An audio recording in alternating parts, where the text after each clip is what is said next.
Okay, so it is recording. I just can't set this. Oh no, then my music. Fuck. Darn it! Alright. Shut up, music. Oh my gosh, just look at this wonderful camera angle that I have to work with. I decided to do a video recording in my car at this weird ass angle in downtown Atlanta traffic while it's pouring and pissing on the city. Well, I thought about doing this like on the way to Atlanta anyways, because I was going to talk about my thoughts on the Cowboy Bebop live action show. I'm putting this up on YouTube as I'm driving and managing. This is probably a terrible, terrible idea. Anyways, it gives me something to do for the next 30 minutes or so. But I was going to take the time and talk about my thoughts on the live action Cowboy Bebop show on Netflix and that it's canceled and get my thoughts out there. Overall, I enjoyed the show. I actually really enjoyed the show. There was a lot of issues with it that I have, but in terms of the things I liked about it, it far outweighed the things I disliked about it. The things absolutely stood out to me is the fact that the scenery and the set design and the special effects are just fantastic, literally 1-to-1 to the anime, and I have no issues with that whatsoever. That's like the thing that Tomorrow Studios perfectly put together. I mean, the downside of the other stuff is the fact that I think, my major ones is how they kind of did this whole 180 on Julia's character. Spoiler alert, how she's like, I'm going to take over the syndicate now. F you, Spike. You're not just a love interest, but I'm going to run my own show. And it just seems so pro-feminist. That was my first view of it. And you had to think about, her background and the crap she had to put up with. And it's like, I can sort of understand why you want to, do what you want to do. Because then it's like, okay, you go to, Spike and you run away from Vicious.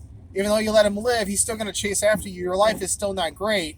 Why don't you just take the fate and the reins into your hands and decide to run a syndicate, because there is no more elders, because Vicious took over that. But there was no lead up to her wanting to do that. There was no even with her talk with the lady at the bar, it was like, I think I want to take over the syndicate to make things better. There was no indication to leading to that.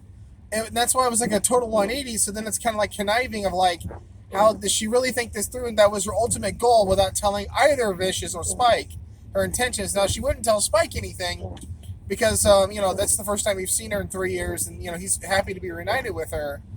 But now, out of nowhere, it's a surprise to Vicious, because that's who she was married to for that time period or whatever. And that's just kind of, I had to think about it that night because it just left such a sour note in my mouth. But it's like, hey, this is just an alternative reality of Cowboy Bebop. It's set in the same universe, which I think is perfectly fine. But what if that was actually, because we don't know much of Julia from the anime other than it was a Spike's love interest. There's a lot of characters, and yeah, it's 100% really perfect in how they're set up. It's the story Watanabe wanted to tell. But in a sense, it was like we don't get a whole lot of backstory to their motives and who they really were as a person, especially between Spike, Vicious, and Julia. And Vicious is just really a one-dimensional villain. He's there, but we don't know very much about him. Whereas in this, it's really cheesy how they make him to this super villain, and he's got this class, and it just didn't jive with me on Vicious's character. But however, I was like, okay, there's more motive to his character and to who he is as a person than what he was in the anime, since he was just this guy that's oh, I'm a rival to Spike. And Cho playing Spike was very well done.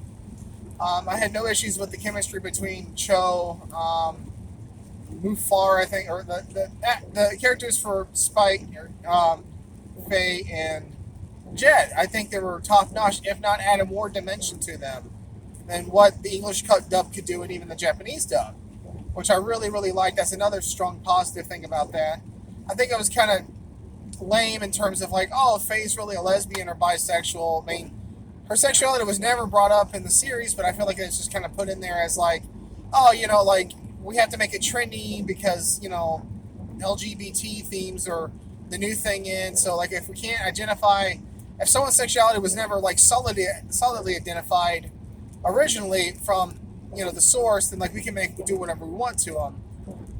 And with Grin, it was like I'm kind of going all over the place, but with Grin, it was like he was a character that had a reason that he was a bisexual, and then in this show, it was like that's his choice. It wasn't against him. But he's a barista at a bar at the club or whatever, a bartender and running showgirls, which fine, whatever. He wasn't a major character, but he was also kind of has some depth to him compared to the anime to the live action. But if that's what they want to do with Grin, that's fine. I wouldn't. It's not a character you're supposed to be tied to. It's just kind of like a plot device. But maybe there would have been something like a backstory between Grin and Vicious that would have been announced if there was a season 2. So my original thought was like, okay, if they did season 2, I know I'm all over the place, and I was getting onto characters and the chemistry. And by the way, Jet nailed his character top notch to Bill Billingsley's dub role. I mean, solid 100%. My thought on season 2, if it really did happen, it would be probably I would not be surprised if Vicious and Spike teamed up to take down Julia. That would actually be pretty interesting when you look at it from that way. And I don't know. That would be kind of the main thing. Grin probably would have hopefully had a bigger role, which I would have been maybe interesting instead of just being some side character that just I run a bar and I dress trans or something. That's kind of like all he had, which I didn't really get. But adding more dimension to his character would have been great. And then definitely, especially in how like the crew broke up at the end. Faye's gonna find her past. Jet's bitter at Spike, and Spike's like, I'm kind of just this kick to the curb mutt after everything that happened to me. It's like a very Empire Strikes Back ending where just like you get the crap beaten out of you and everyone is not happy with each other. But then you get that great cameo. They put in Ed and the dog, Ein.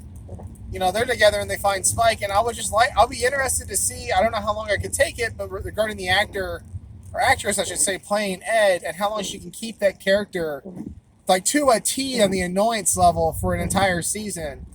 As much as that would be intriguing to me, it would all probably get very annoying very quick. But I'm still very intrigued, and I would like to see that. That's kind of like really my getting my thoughts out there. I'm glad they did their own adaptation of the Pierre LeFou episode, bringing in LeFou. And I did like that. I mean, that was actually the introduction episode to how I got into Bebop, was Pierre LeFou off Adult Swim 20 years ago, literally, on late one night when I was recording it, and I didn't know I was. But, yeah, I was thoroughly impressed. And, like, there was a scene where they were, doing the whole shadow thing when Pierre LeFou was, like, beating up Spike, and they actually adapted that. And at first it was very wonky.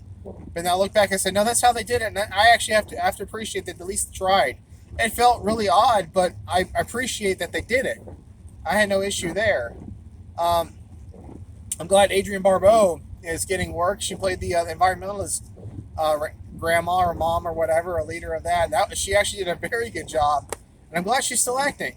I'm very impressed by that.